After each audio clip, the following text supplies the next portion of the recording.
Hi guys, I'm Sandy. I'm a homeschooling mom to two boys. I have a third grader and I have a fifth grader. And I'm going to give you guys like an end of the year update on our language arts. So my youngest, my third grader, he's been using the language lessons for living education and he loves it. And my fifth grader started using that at the beginning of the year and he ended up using something different. So my fifth grader started using the good and the beautiful since the language lessons for living education, level 4 and 5, had not been released yet. And I kind of told him, we can't hold off on language arts. We can't wait a few months for them to go ahead and release the higher levels. I told him you need to pick something, so I printed up a bunch of different samples from online, a bunch of different curriculums, and he did the samples, the good and the beautiful, and he enjoyed that the best. So right now, my youngest is using the language lessons for living education. He loves it, and my oldest is using the good and the beautiful, and he's really liking it a lot too. So I'm going to do like a comparison between the two of them and what works for each kid and their personalities. So today I'm going to talk a little bit about language lessons for living education and also the good and the beautiful, which my kids are currently using both of them. I'm going to talk about the similarities first. Each of these, they're open and go, and the days are clearly listed. Like this has day 54, exercise 4. See, the days are clearly listed in the language lessons for living education. And this is the level 3.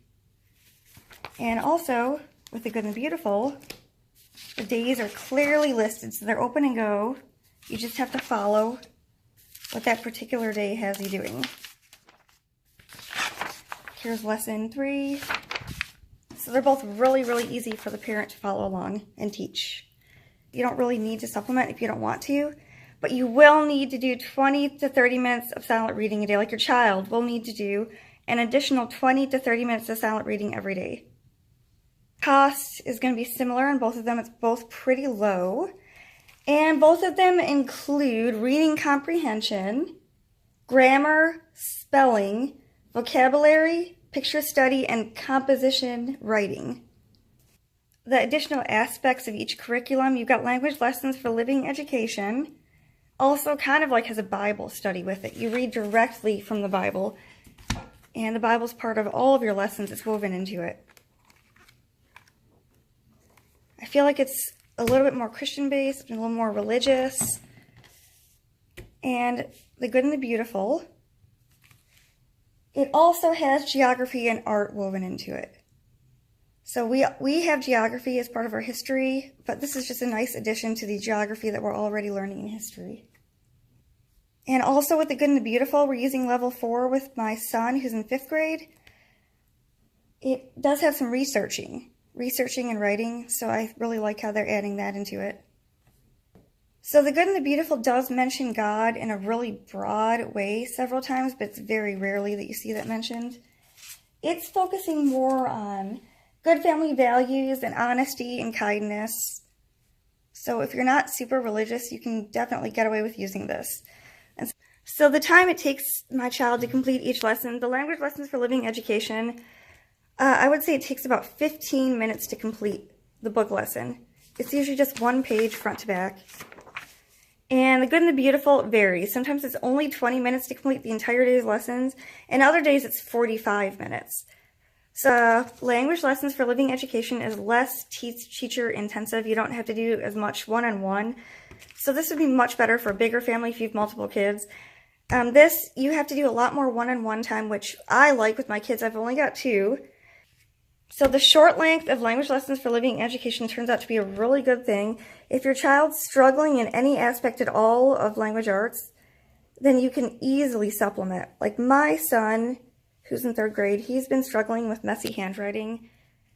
And so we have added handwriting. He does 1 handwriting sheet a day. And he doesn't mind doing it since his regular lesson is so short. I'm going to go over really quick what supplies you're going to need in addition to buying the curriculum. For language lessons for living education level 2, the only supplies that you really need is just that one big thick book that you buy from them for the entire year, and maybe crayons. And that's it. Pencils, crayons, that's it for the whole time. Now when you're doing language lessons for living education 3, you're going to have to buy this book, 101 Favorite Stories from the Bible. You need it. You cannot do it without that. And then you need to buy the one big book with all of your worksheets in it. And I recommend also getting a thesaurus and a dictionary. There's just a handful of lessons in level 3 where you'll need this, so you can get away without it, but I would really recommend getting it. So here's the simple children's thesaurus that I have. And I have the Scholastic Children's Dictionary, and I bought these for 50 cents from thrift stores.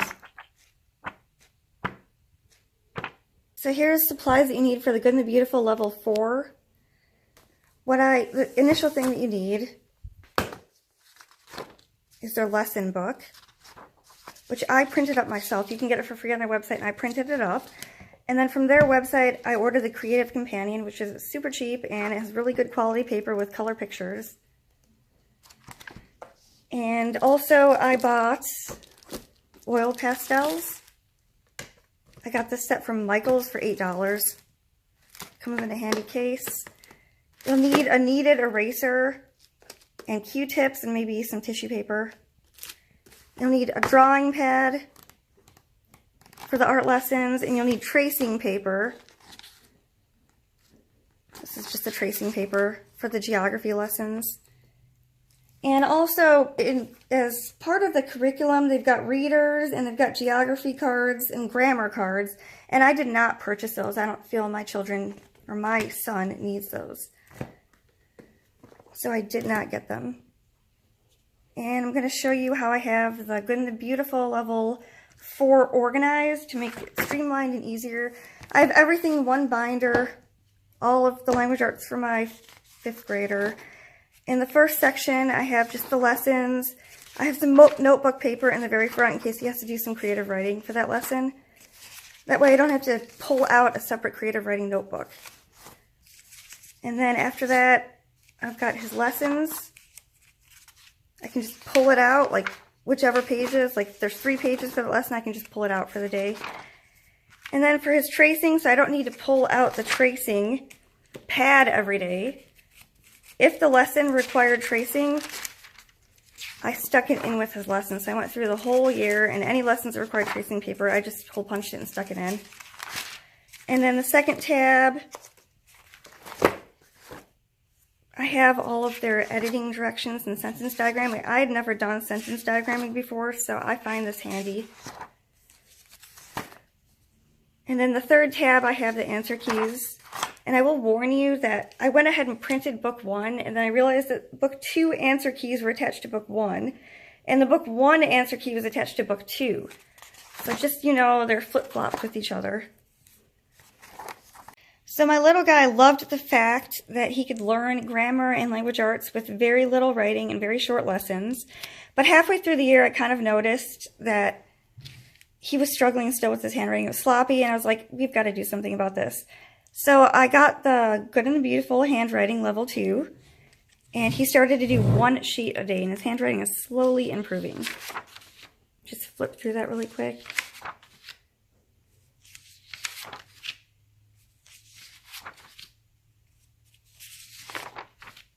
And you can supplement with something else. My children are really good with reading. They're both really good with spelling, so I don't have any need to supplement with those. But if your child's struggling at spelling, I would definitely recommend going with additional spelling work. So this is how I have my younger son's language lessons for living education organized. I have everything in one binder, so I can just pull the binder out and we can get going. The first tab, I have his regular lessons, so I'll pull out 1 sheet from here every day. Second tab, I have his additional handwriting that I'm supplementing with him. I pull 1 handwriting sheet a day. And then the third tab, I have his dictionary. And we do 2 words in here a day. I'm going to do a quick flip through of the dictionary with the spelling words so you kind of have an idea of how it's going to end up looking towards the end of the year. He just does black and white stick drawings, usually. He's not the most artistic, which is okay.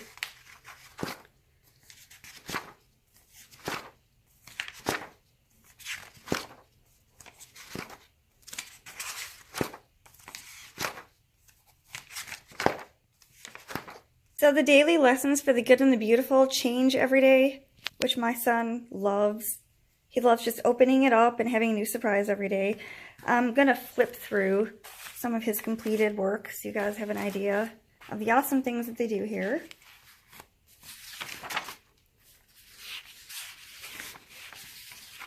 Here's a tracing project for geography.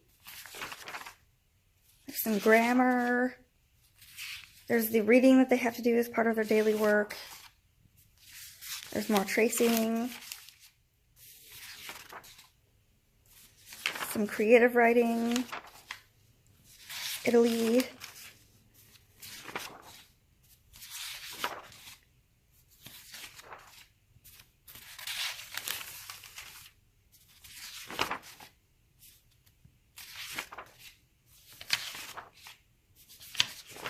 And this is a really well-rounded curriculum, so there is no supplementing that you're going to need to do other than the additional reading.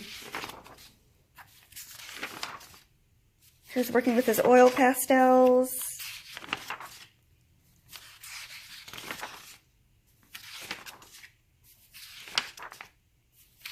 My son did complain a little bit about the additional reading here, but he really enjoys sitting down with me on the couch and we get that one-on-one reading time. Like, he'll do one paragraph and I'll do the second paragraph. And I asked him, do you want to continue with this next year, or would you like to do Language Lessons for Living Education 5? And he told me he wants to continue with this.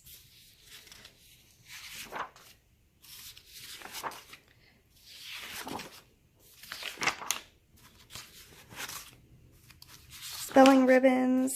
He likes doing that. So we had read a book called Carlotta, and it was about an Italian family living here in America. And as part of that study, we got to do this recipe together. And my son just has so much fun with the one-on-one time with me, cooking together, and I had a lot of fun with it, and we all enjoyed eating it together as a family. And because of all the one-on-one time we've been doing together, I kind of want to move my younger son. I would like to transition him into this eventually, but not next year yet. Here's an oil pastel project that he did. And more tracing. I'm going to give some ending thoughts on these. Next year, my third grader, he'll be in fourth grade. He's going to move on to level 3 in Language Lessons for Living Education. And I'm going to get him one level higher on his handwriting practice. Now, I know the level 3 handwriting for the good and the beautiful, they start to move into cursive. But it looks like a really, really gentle way of moving into cursive. And then next year, I'm going to have a 6th grader, and he's going to be doing the level 5 in here. The reason Language Lessons for Living Education works so well with my younger son is because the lessons are all laid out really, really well without a lot of fluff. He knows exactly what he's going to have to do each day. He's learning a lot. I think the good and the beautiful just fits the personality of my older son better. He likes the fact that it's different assignments every day. He's never doing the same thing. He's learning his grammar really well in a gentle way. He's enjoying the additional reading that are part of the main curriculum.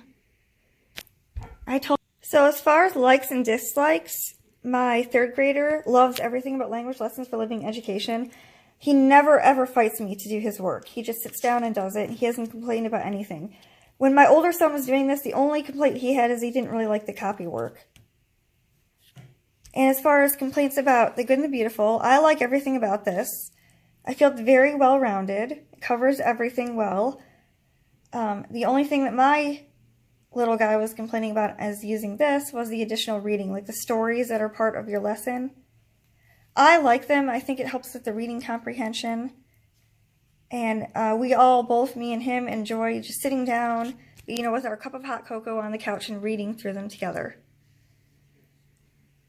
So that's my overview of the two of them. I hope it was helpful. Bye.